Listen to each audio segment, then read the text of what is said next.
Well, hello, everybody, and welcome to this episode of HCTalk. As always, I'm your host, Lance Gormley. Our special guest on the program today, all the way from California, is Dr. Santillan, who is the professor at East Los Angeles Community College. How are you doing today, Professor? I'm doing fine, thank you. Yeah, very good. Thank you. This is the first time that I've ever done a podcast with so many miles in between us, but I've done a few, for those that are listening, interviews with people that are part of the Latino Baseball Project as a whole, right? So I just wanted to talk to you. It's kind of funny how it all happened. After I had done an interview with one of the guests about the Latino Baseball Project, they said, why don't you contact Dr. Santillan and see if he'd like to do an interview. And so we did, and we got our numbers exchanged and had a brief conversation, and you were willing to come on the program and just talk about the Latino Baseball Project, where it came from, the whole thing. So I'm very interested in anticipating this interview because so far this is subject matter that's really just piqued my interest. So before we go any farther, what I always do on the program is I just ask the guests to explain a little bit about themselves, where you came from, where you grew up, kind of how you found yourself to today. All right. Thank you again, Lance, for inviting me to come and speak to your show. I know you've had a couple of other people who work with, as you mentioned, the Latino Baseball History Project. Well, my father and mother were both born in Mexico, and so I'm the son of immigrants, as is most of California. Most of the people in California, in fact, almost 50% of the people in California are actually immigrants from another country or the children of immigrants. So my parents came here in the late 20s, 1930s. They settled in East Los Angeles, the Ball Heights section of East Los Angeles. My father graduated from high school in 1942, but he went into the service and served as a paratrooper. Served in World War II, was wounded twice. He was wounded at the Battle of the Bulge, and he was wounded in Anzio in Italy. And in 1945, he was discharged, came home under the GI Bill. He went to school. He actually went to school at East Los Angeles College, the college I'm teaching. The college opened in 1945, as did a lot of community colleges for returning servicemen and women. And I was born in 1947. And grew up in East Los Angeles. Went to school there. Eventually, I went to a college at California State University at Los Angeles. Got my BA degree there. Went on and got my master's degree at Cal State Northridge.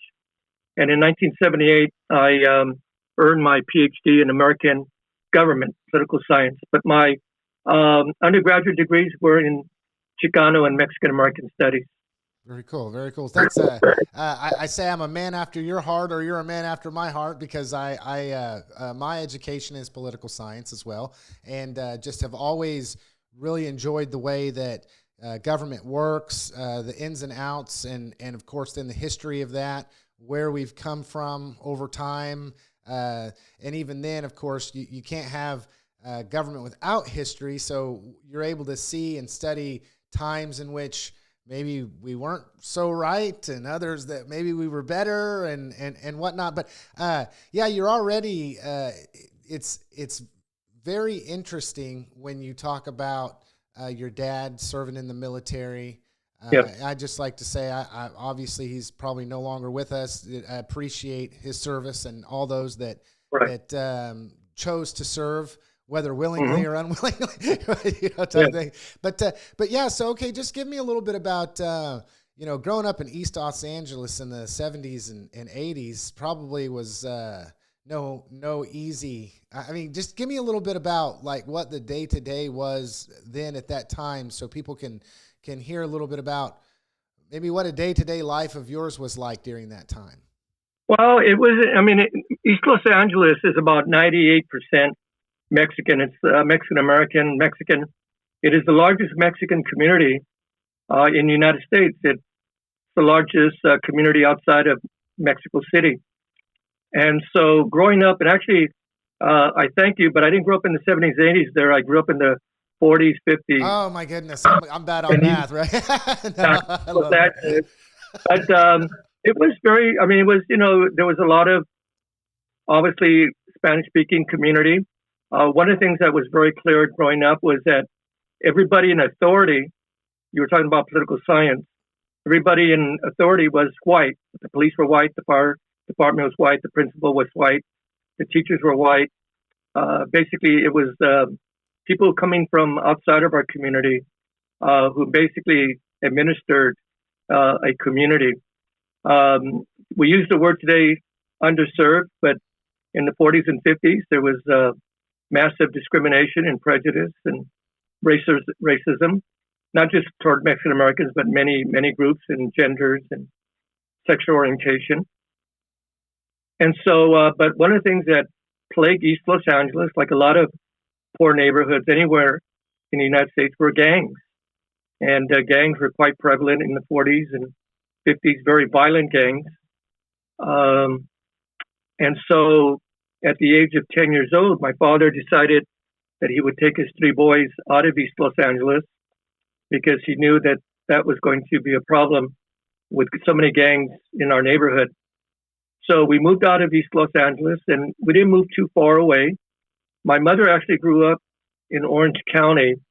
So my mother and father, because my mother's family was in Orange County, was to try to find a place in between both families. And so it became Norwalk, California.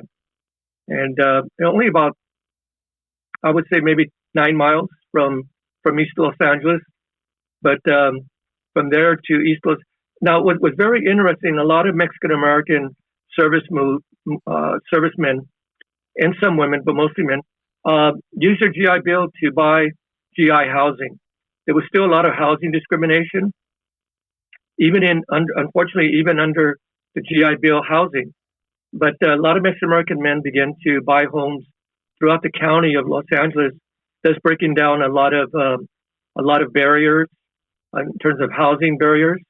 There were still private homes that would not sell to Mexicans or African Americans or Asians. But under the federal government's GI housing, they had to basically. So it was kind of interesting to grow up in a neighborhood where, for the first time, there were white neighbors and Mexican neighbors, and things weren't very good at school between whites and Mexicans, because of a lot of the GIs, white GIs that settled after the war, settled actually in Los Angeles and LA County. Many servicemen from the Deep South and from the Midwest who had gone to California for basic training loved the weather. They were there in December and it was 75 degrees, and they liked the beaches and the mountains, and I'm sure that they liked the women as well that were there, beautiful women. So when the war ended and they went back home, and they were 15 degrees below zero, they decided maybe it was, so my neighbors were from Chicago, and there were others from South Carolina, North Carolina, Indiana. There were very few people in my neighborhood who were actually native born, like myself, and so forth. And obviously, many of them brought certain prejudice and with them. And that's not to say my parents didn't have prejudice either. I mean, they had some very negative views about whites as well from their own experience. So growing up was kind of, there was a lot of tension and so forth. And so I graduated from high school in 1965. And eventually I went to Cerritos Community College, which is in Norwalk. And from there I transferred over to Cal State Los Angeles. Okay. So just why choose political science? Well, actually, my that was actually my third choice. My first choice was history. When I went to Cerritos College, by the way, I was the first in my family to go to college. I didn't know anything. I should have mentioned. I don't know how much more detail you want, but I was never planning to go to college. I was going to be a meat cutter. My father's father owned a meat market in East Los Angeles. My mother's mother actually worked at a meatpacking plant, just very close to East Los Angeles. So the meatpacking, we often think of meatpacking in Kansas City, Chicago, or Omaha, but some of the largest meatpacking plants were actually in Los Angeles. As were the auto industry, we often think of Detroit as a major hub for auto manufacturing. Actually, there were major plants also in Los Angeles. There were a number of plants in there. But I was going to be a meat cutter. And in fact, my last 2 years in high school, I worked at a local meat market and was trained and then became an apprentice in the meat packing union. I joined the union after I graduated from high school. But there was something that happened when I was a senior in high school. I was actually in my history class, and there was a teacher by Mr. Wiley, William Wiley, WWW Wiley. That was his three initials, W. And one day he asked me to stay after class, and he asked two other friends of mine to sit after class. And he told the three of us that we were extremely lazy, that we were very lazy intellectually, but he thought that all of us were very smart. And he thought I was the laziest. And so he said, he was white. And he said, I'm going to ask you if I can do you a favor. Can I get an application from Cerritos College and fill them out and help you fill them out? And the three of us said yes. And we filled them in, filled them out and so forth. Never knew what happened. And I graduated from high school and I went to Orange County, where my mother had been raised. And I became an intern, a journeyman for the meat packing. And probably around August, I received a letter from Cerritos College saying,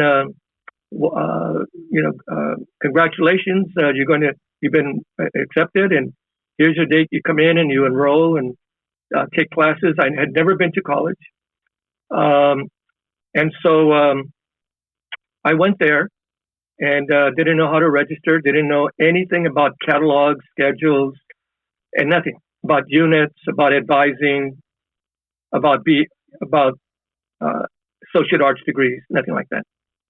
And I did find a couple of people who helped me navigate through the process. I got my classes, and so I took my classes basically in the evening because I was working. And one of the classes I took was a history class, economics class, but I took a philosophy class, and I said that's what I want to do. My first few weeks and the first semester, I loved being in college. I never knew about college, about classes, all the knowledge, all the different professors, all the books. I mean, it was a whole new world. And I decided that I would continue going to college, and I gave up being a meat cutter. And so I began working in, department stores and so forth. As a clerk, I worked in the camera department to help myself through college.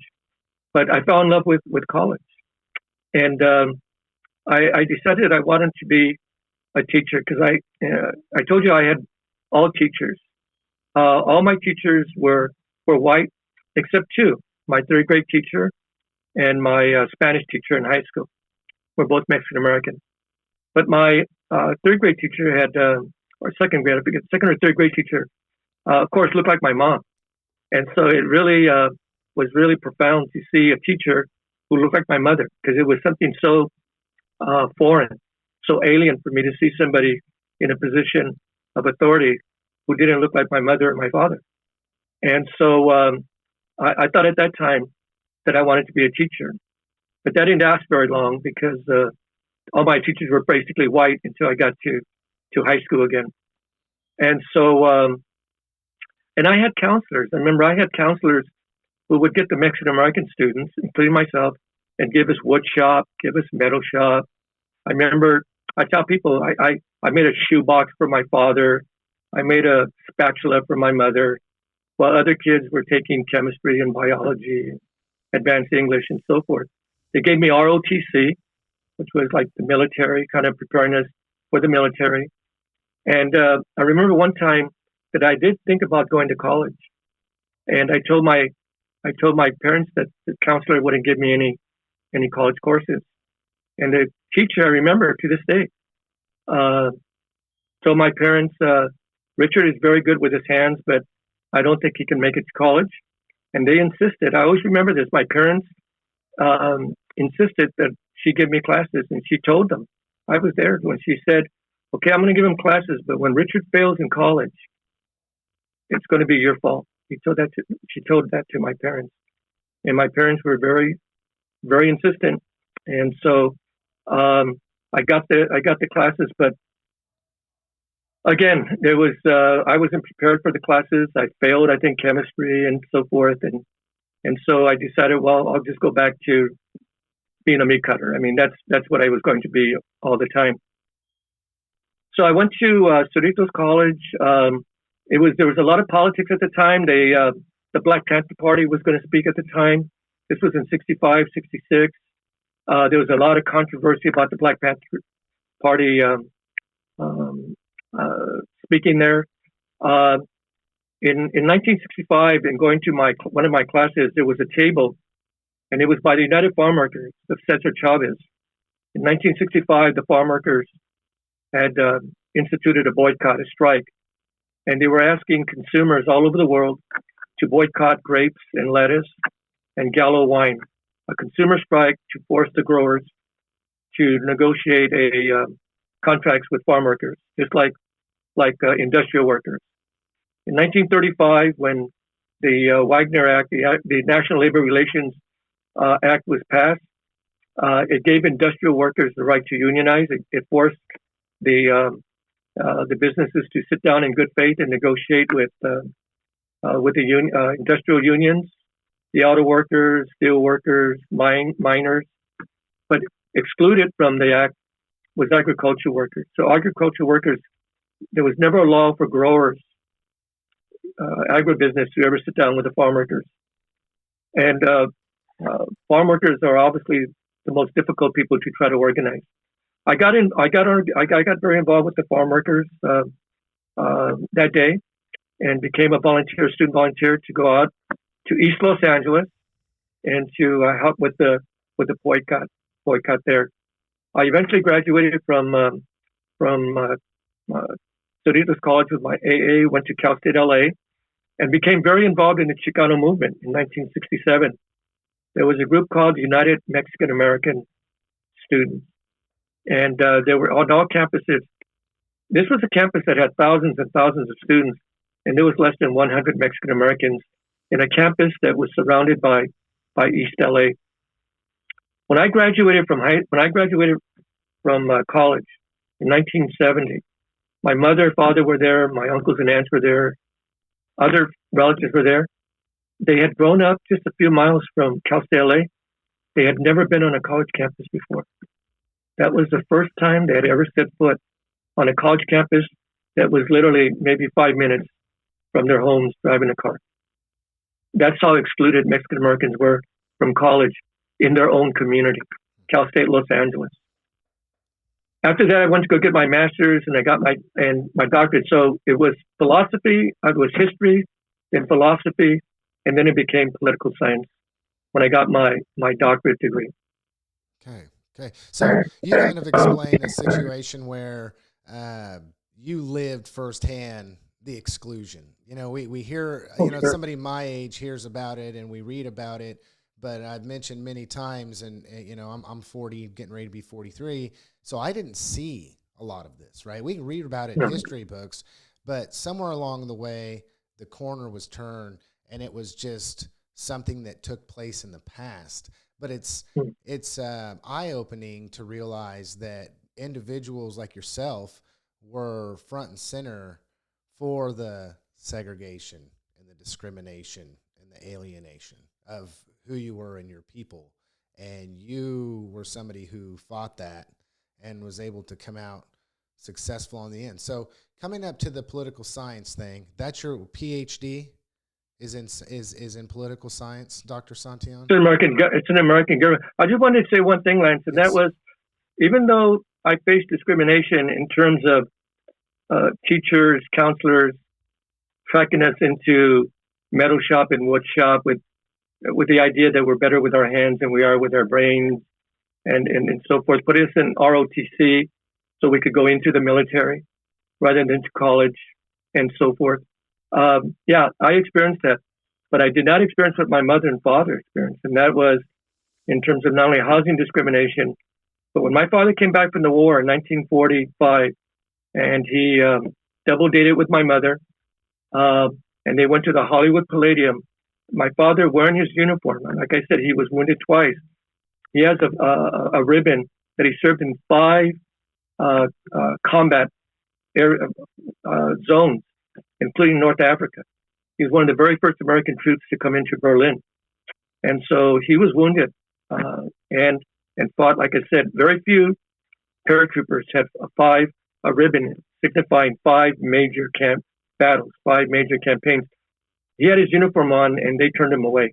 They turned away Filipinos, they turned away Japanese, they turned away Mexicans, African Americans from the Palladium after the war with my father, with my mother, double dating with another couple. Refused restaurants, barbershops. Mexicans that could only swim on swimming pools in certain days, just like in Kansas. It was called Mexican Day. You went to a theater, you were told upstairs and to the right, to the left, and you sat there. And so that type of discrimination, I never had. I never walked into a theater and was told where to sit, or went into a Denny's and told I could only sit on this side of a Denny's or an IHOP, but my parents did. And so there was still kind of like residue of that. But because of my parents' generation who fought against this, and my generation and that generation, my grandchildren have not had to experience a lot of that. I mean, they're my grandchildren. They're like the 4th generation, and so they have not experienced any discrimination I felt growing up.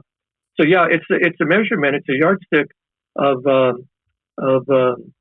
progress. Obviously, I mean, so many people fought and struggled for it, but there's still in many ways ways to measure that Mexican Americans, African Americans, other people of color, and women are not even close to parity when it comes to Fortune 500, who serves on the boards of 500 companies, how many Mexican Americans are NBA coaches, how many Mexican Americans serve as general managers of hockey, how many Mexican Americans are presidents of universities, Ivy League universities, elite colleges, how many Mexicans? Almost none. So, I mean, we can still measure that in terms of television and production and Hollywood directors. I mean, it's in so many different places that we still see underrepresentation big way. And there's only one way you can explain it. I mean, one can be explained by just saying, well, Mexican Americans just don't have the essential tools and the intellect to do it, or there's something else that says that there's built-in obstacles and prejudices and a lot of other forces at work that just prevent certain groups of people. I mean, including women and other groups to do it. So yeah, I mean, we've come a long way, but there's still a long way to go. Yeah. And so when I got my doctorate degree, it was in American politics, California government. But we also I did also foreign policy in Central America and the Middle East. But I also did a thing on Mexican American politics. I was very interested in Mexican American politics, the political behavior of Mexican Americans, voting patterns, redistricting, reapportionment, all that good stuff. And so when I started teaching in 1973, and I received a sabbatical at the end of 1970, toward the 1970s, and I always wanted to do something, and that was to compare Mexican Americans in the Southwest to the Midwest. I always was just very intrigued because when I was doing my research for a doctorate degree, I had read where Mexican Americans had elected people in Nebraska and Kansas. Minnesota had elected 2 Mexican Americans to the state house in the 1970s. And I was always very curious as I was working on my dissertation, how Mexican Americans, first of all, were in the Midwest in the first place, but how they were getting elected to office, especially since they were a very small percentage of the population. And so when I did my sabbatical proposal, that's what I wanted to do. I wanted to travel to the Midwest, and the very first place I came to was Omaha, Nebraska, and some other places. But in the early 80s, I started taking my summer breaks to go to the Midwest, and I spent a lot of time in Kansas. I always found Kansas in the early 80s to be a very fascinating place to be in, and went to. Actually, I took the train I actually took the train from Los Angeles to Garden City, Kansas. Yeah, and I had made arrangements with people throughout Kansas, so I stayed at people's homes. But a good place was the Catholic Church. It was the rectory had a lot of vacant rooms, so I got to stay at the church. But I went to Garden City, and I went to Dodge City, and I went to Emporia and Hutchinson and Wichita and Topeka and Kansas City and a lot of places in between. Wellington, Kansas, and I interviewed a lot of people about the politics, voting registration, the coalitions with other groups, political coalition alliances, the role of unions and helping and supporting Mexican American candidates. And I was also very fascinated with the role of women, of Mexican American women, and their politics being very much similar to that of Mexican American women in the Southwest, and that is that women's politics tend to be much more local, much more neighborhood in terms of the schools, the church, the parks, and those kinds of areas where their children are mostly involved with. Whereas Mexican American men are more involved in more state or national politics. So, I interviewed a lot of people and so forth, and people would show me pictures and so forth. And one thing that struck me was I was looking at a lot of these pictures and stuff. I noticed that, or on their walls, were pictures of baseball and softball teams. And I had been, I'm a big baseball fan, a real baseball fan. When I was young, my father used to take us to see the old Los Angeles Angels when they played in the Pacific Coast League in 1956 and 57. When the Dodgers moved out to LA, my father would take us to the games to see the Dodgers at the Coliseum and eventually Dodger Stadium. But I grew up a big Dodger fan, a big baseball fan, and so forth. And so when I went to Kansas, I would see pictures and I would just ask the men and the women, where did these pictures come from? All of this. And then I would ask them, who was your favorite person? Oh, Stan Musial, Joe DiMaggio.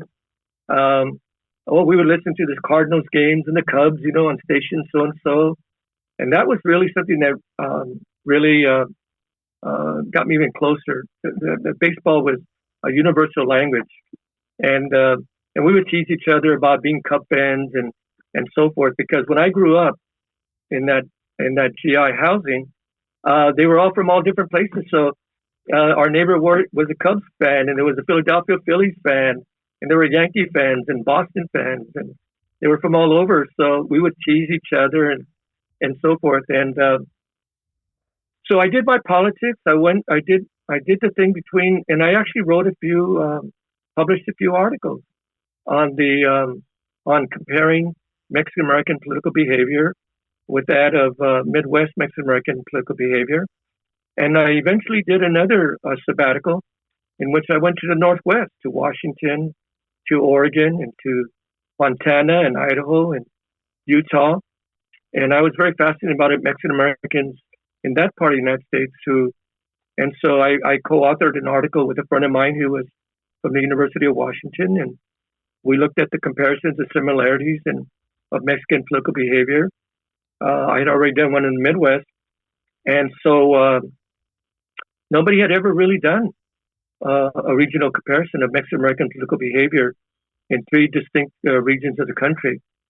I think it might have been 1997, or I get a little bit confused because I was publishing several articles, but I did an article in which I did one of the articles I did was called Rosita the Riveter on Mexican American women in the Midwest who worked in defense plants.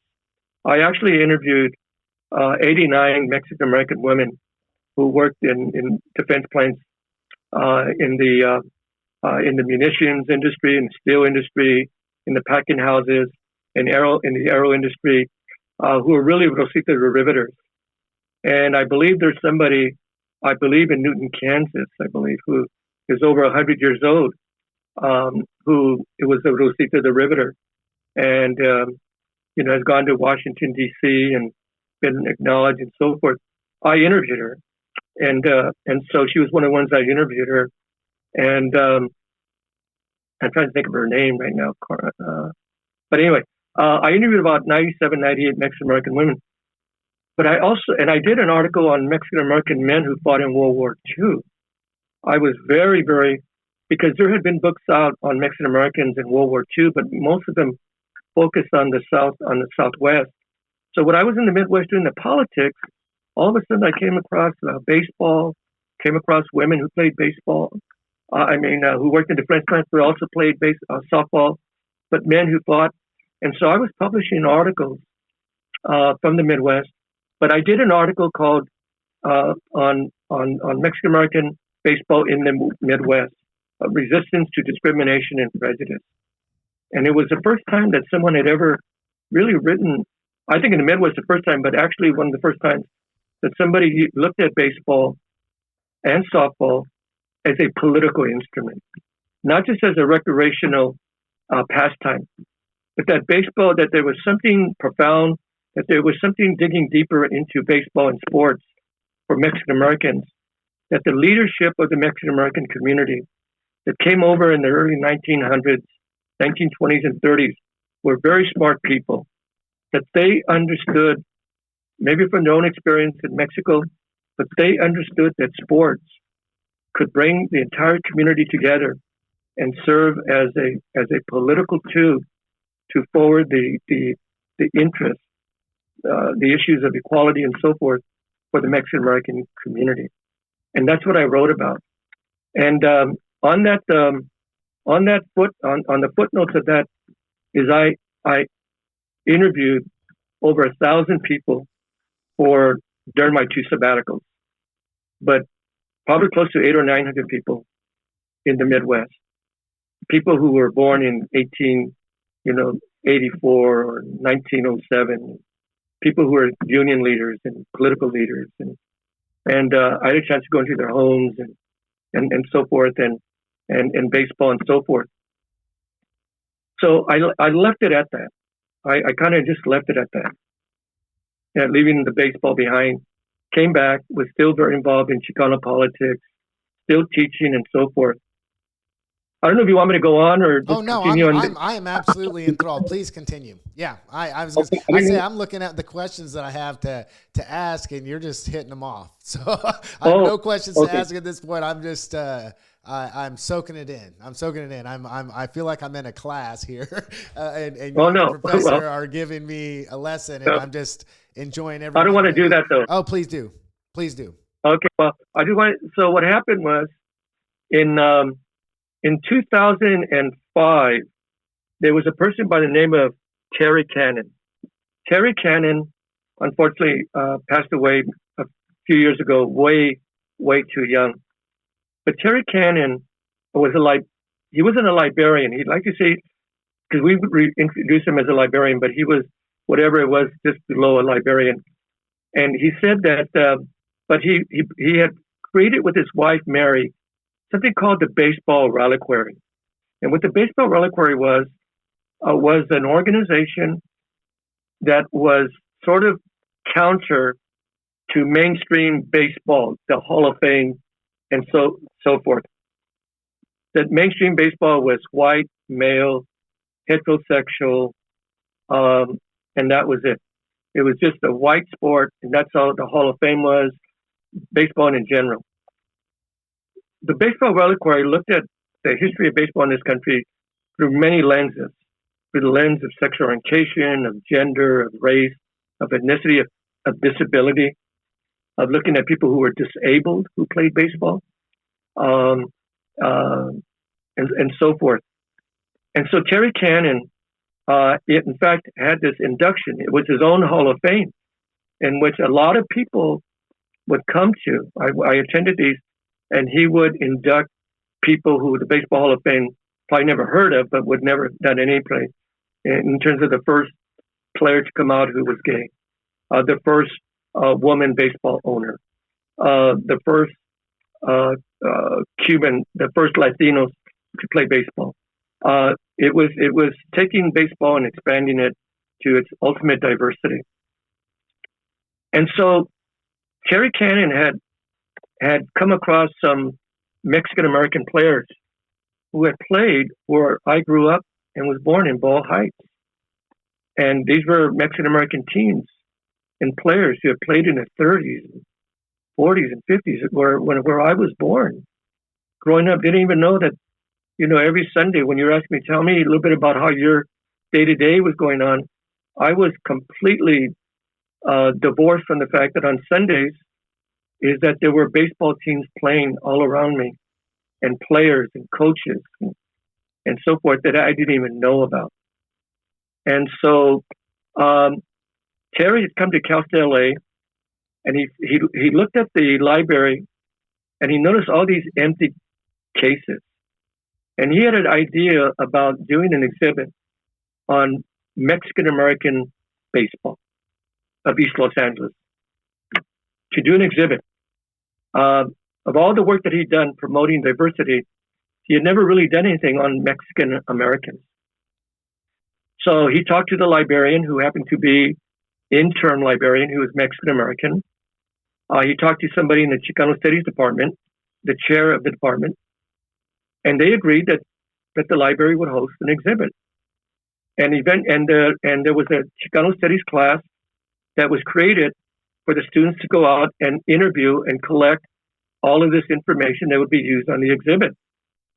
And so in about 2007, I was contacted by the organizers of the exhibit saying if I would be part of it and speaking, because they had read an article about something I had done on Mexican Americans in the Midwest a few years earlier, about 10 years earlier.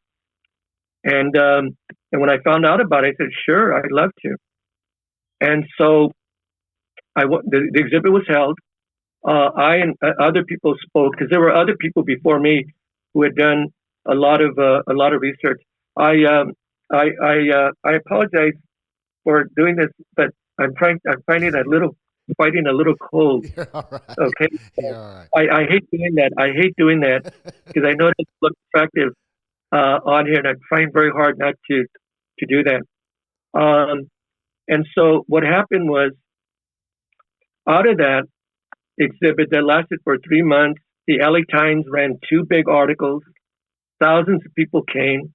It was like all of a sudden this discovery of Mexican Americans.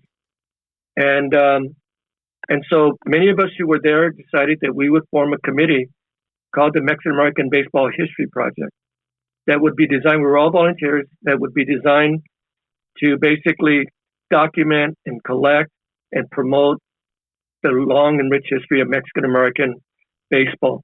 And the reason we talked about baseball, because at the time there were a lot of talk about Cuban baseball and Dominican baseball and Puerto Rican baseball, about the Alou brothers, about Roberto Clemente, about a lot of Latino players, which was great. There were books being written, a lot of stories talking about the breakthrough of Latinos into Major League Baseball.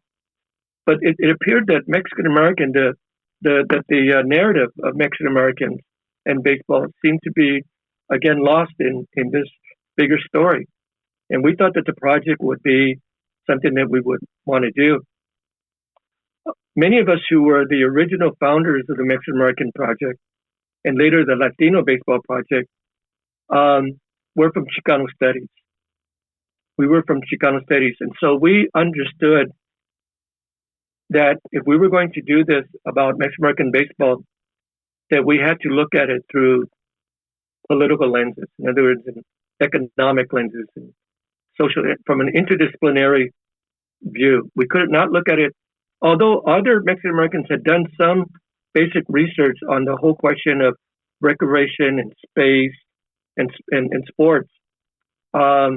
It was often done in terms of looking at it merely as exercise or recreation, healthy bodies, and so forth. We were looking at it in terms of looking, as I had discovered in the Midwest, especially in Kansas, looking at baseball as a political instrument. And it really dawned on me for the first time that I was combining both my loves, my love of politics and my love of baseball, to combine those together. And so I was asked if I would, this was a couple of years later, if I would uh, accept the title of editor and do a book on Mexican American baseball. And so we did our first one on Arcadia, the little pictorial books that they do. Then we did a second book and third book. And we eventually became so immense in terms of the pictures we were collecting. We were doing books on not only in California, throughout California, but we did 4 Texas books. We did El Paso, we did San Antonio and Corpus Christi, we did South Texas, and we did Houston. And then we did a book with one of your guests. I believe you had Rod Martinez. Mm-hmm. Yep. Good friend. Join me. Yeah. He's I tell everybody, Rod Martinez is our project ambassador to Kansas. He goes out there to all of the softball tournaments. He interviews people. He talks to people. He promotes. And we are doing another book on Kansas. We're collecting chapters right now. We have a host of great people who are doing chapters on North Wichita, on Hutchinson, on Emporia, and so forth. So places that we have never. Rod has collected pictures from throughout Dodge City, Garden City, and other places throughout Kansas. So we've been very fortunate to have Rod there. I wish we would have had other people like Rod in Texas and Arizona and so forth. So in about 4 years ago, we decided to start working with Arcadia, not because we had problems or anything else. It's just that it's only 127 pages. So our last 3 books have been in the hundreds of pages. And again, when we look at our books, people will look at our books, Lance, and they'll say, I see all these baseball pictures, softball pictures, but I also see military pictures, and I see pictures of Mexican Americans in church, local churches, and in schools, and the fiestas, and as tomorrow, Cinco de Mayo. What does that have to do with baseball and so forth? And we say that we do that to give a cultural and social, religious framework to take a look at baseball, and then we get into and they'll say, we don't see any statistics on home runs or RBIs or earned run averages or whatever. We say, no, it's not a baseball book. What? I said, we use baseball pictures to tell a larger story of the history of Mexican Americans in very specific communities. Yeah. And Newton, Kansas is a very good example of that, is that all of our books on Newton, Kansas has talked about the military history, civil rights history, the struggle for equal education, in terms of even discrimination in religion, the churches. I mean, many of the Mexican American churches in Kansas were established because of the white Catholics not wanting Mexicans in their own church. So that's a legacy. But many of the churches were called, Our Lady of Guadalupe, and so it was not a surprise that their baseball teams were called Los Guadalupanos. Yeah. So it was named after that. So, and then you had the Catholic leagues that were primarily comprised of Mexican Americans. So even looking at Mexican American religious teams, the Methodists, the Baptists sponsored Mexican American because they wanted to get young people to join these teams, and of course then convert them to become good Catholics and good Baptists and good Methodists and so forth. So people are always very surprised that our books talk about young Mexican American men who were killed in World War II, who were killed in Korea, killed in Vietnam. Many of them who played baseball. Yeah. I mean, that doesn't have to be a connection, but we talked about that these young men who gave their lives for their country, at one time played first base, for the Railroaders, at Newton High School, and so forth. And so that's where we're at. And we're working on our 20th book right now. And the 20th book is actually on Bull Heights, the neighborhood I grew up in. And I'm very fascinated to do it because, like I mentioned a little while ago, Lance, I grew up by the way, it was not unusual for Mexican Americans, as I mentioned, under the GI Bill, to move out of East Los Angeles and Boyle Heights to try to raise their kids in a more integrated, safer, more opportunity schools to go to college and stuff like that. But they always went back to East LA to visit other family. My father on Sundays would go there to buy food and then come back to Norwalk. This was typical. Mexicans went there for dances. My father and mother for many years continued to go to church, and not the local Catholic church in Norwalk, but went there. So even though they moved out, Mexicans, moved, basically came back to their community. And so I live right now where we're speaking from right now. I'm 5 minutes, 10 minutes from where I actually grew up. I live in Alhambra, California, which borders East LA. When I moved back to East LA to go to college at Cal State, I moved back to East LA. I lived with my grandmother, and then I lived in other parts of East LA. So I've always told people that Norwalk is the furthest that I've ever moved from where I was born. I was born at the White Memorial Hospital. So I have not lived anywhere further than 13 miles from where I live. I mean, I've always wanted to be right here where I grew up. Yeah. After talking with Rod, and there was a book that he autographed for me and provided for me that talked primarily about baseball in Kansas with Latinos. And then I interviewed Anita Mendoza, who's the producer of a film. Yes. And one thing that just keeps ringing for me is this is telling the story of history, culture, overcoming adversity, community, all of this going on through the lens of baseball. Would that be a correct way to frame that? Or what's your mind on that, Dr. Santillan? Well, you're absolutely right, Lance. I mean, you captured I think the sentiment of the book series. Even though I want to be real careful about this, even though we talk about prejudice and discrimination, that is only a small part of the book.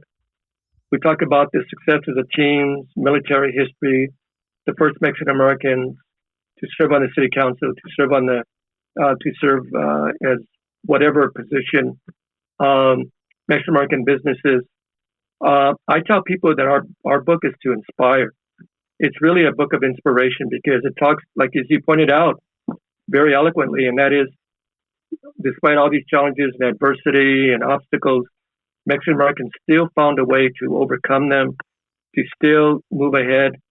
And like I said, and there was different ways that they did it. I don't want to just say baseball, in no way. I mean, it was through the union movement, through voter registration, through electoral politics, through the protests in the street, through religion, through education, through the support of many people in the community. Our book points out to many people, as I just shared with you, I would not be here if it had not been for a white teacher that, took us aside and said, I think there's some real promise there. I would not have been inspired to go into teaching when I got to college because there were many mentors and so forth. Most who were not Mexican American, and so and so the book does point out the heroes from the white communities in these communities who stood along Mexican Americans when they were under fire in terms of discrimination and prejudice, and African Americans and Native Americans. Our book shows Mexican Americans, Japanese Americans, different groups coming together. So it's not. I tell people is that it's not a book that after you read it that just makes you angry, because there's a lot of books that do that. Yeah. And I've done books, not books, but articles that after you read it, it makes you angry, right?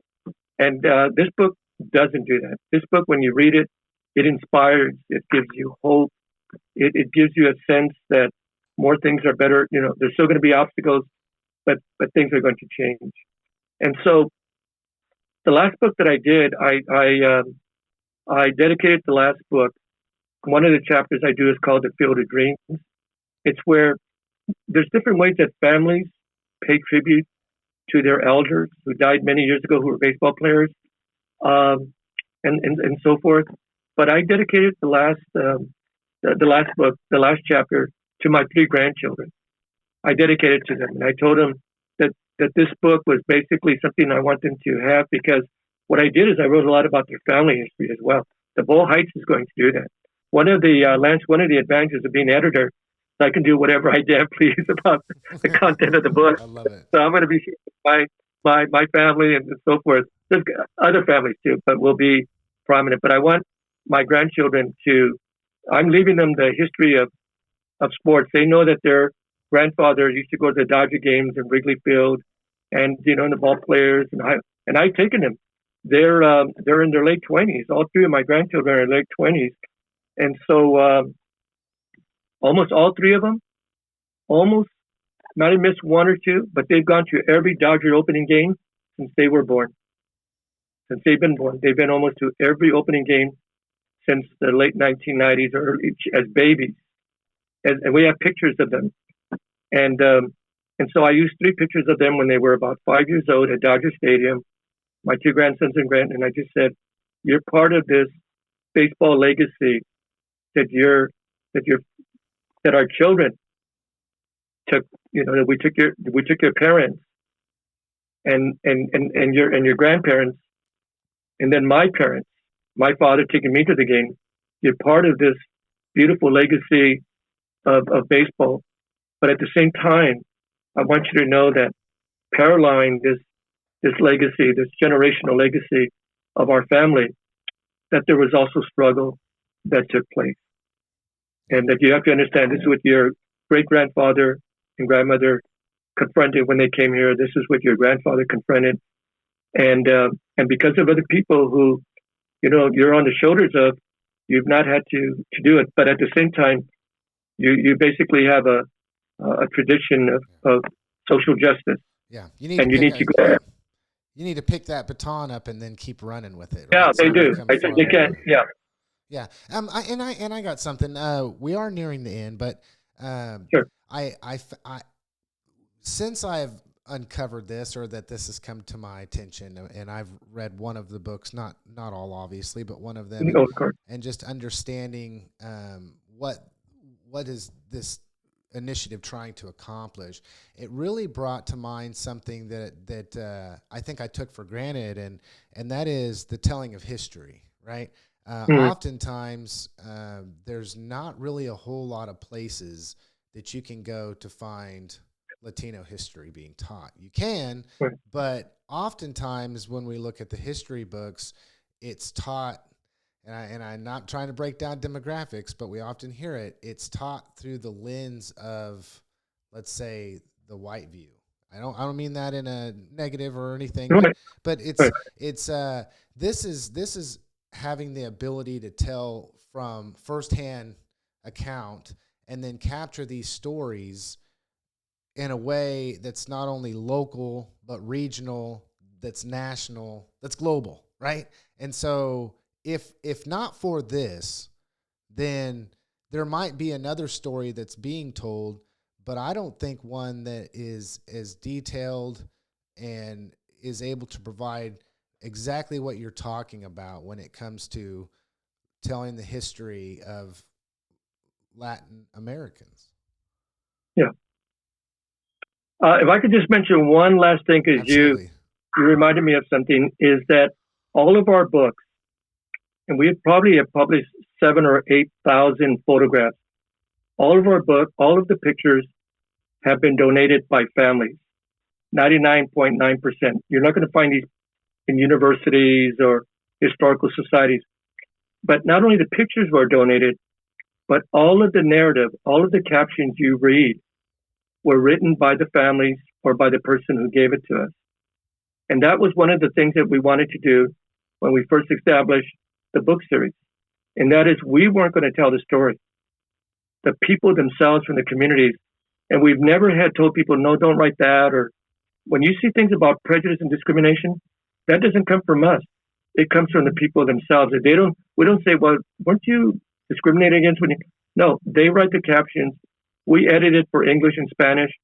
But the entire narrative and the entire pictures, all these books, is that the people themselves are telling the story. We're not. We're just editing it and publishing it.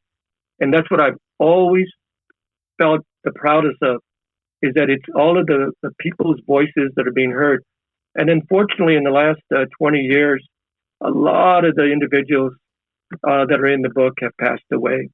But the thing that I'm always grateful for is the fact that they knew before they died that their story was in fact finally told, and their pictures and their achievements and so forth. They went to the grave understanding that what they did was finally documented, not just for them to know, but for their family and for history to know. Yeah, for future generations to read. Okay, Dr. Santillan, one thing that I like to do towards the end of the program is I always like to give the guests the last word to speak directly to the hearts and the minds of anybody listening, but a two-part thing here. How do people reach out to you? How do they find the books? Where can they get the books? And then what do you got to say to speak directly to the hearts and the minds of everybody listening, Dr. Santillan? Well, people could go on Amazon. Just type in Mexican American baseball, and you'll see almost all of our books will be there. I don't know if I can give my email address, but it's R Santillan, SANTILLAN @earthlink.net. R Santillan @earthlink.net. And your last thing that you mentioned about what I would like to tell everybody is that one thing I've learned about this is that every single person has a fascinating history. And it's often when I first approach people, they'll say, "My story's not that important. I'm not that important." You want to. Every single person that has told us that you don't really want to know my story, I don't have anything to share, have been the most riveting, the most fascinating, the most life-changing testimonies that I've ever heard. So I want everybody to know that one of these days your children or your grandchildren or somebody's going to ask, what's our family history? And if you're not around, then they'll never know the very rich legacy of their family. So document everything, collect the pictures, start taking time to talk to anyone in your family about your history. Tell them about it. We've got to do that. But even more important, write it down. All right. Thank you, Dr. Santillan. No, thank you, Lance. Yeah, absolutely. And you can call me Richard. Richard. Call me Richard. I know I almost feel like I'd be disrespecting you. No, you're not. And just real quick, I know we're out of time, but I see you have some degrees back there too. Yes. I bachelor's in political science from Wichita State University and a master's in public administration from Wichita State University. I'm a member of Phi Sigma Alpha, which is an honorary political science degree that you got to get a good GPA for that. And then also I'm a member of the National Society of Collegiate Scholars. So, I was a executive vice president for them for the Wichita State chapter and secretary the other year. So quite impressive. And I went congratulations. And then here's this one. I gotta say, this one's I'm a first degree black belt in Taekwondo. I was gonna say there. And then this one is recognition for being an instructor for Newton Taekwondo Center. Wow. So, love to serve. Thank you. What you're doing is thank you so much. By the way, I want to let you know this is the first podcast I've ever done. Well, yeah, I love doing it. I love giving people a voice. That's why I do it.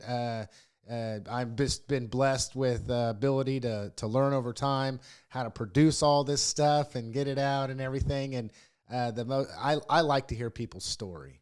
I want to hear people's story, and I want to give people an opportunity and a platform to be able to tell their story. So that's kind of why I do what I do. So, all right. Well, thank you so much for doing this. All right. I'm going to close this out, Dr. Santillan. Richard. All right. Just want to thank everybody for listening to this episode of HCTalk. As always, I was your host, Lance Gormley, and our special guest on the program was Dr. Richard Santillan to talk about the Latino Baseball History Project. Have a good one, everybody. Very good. Okay, thank you.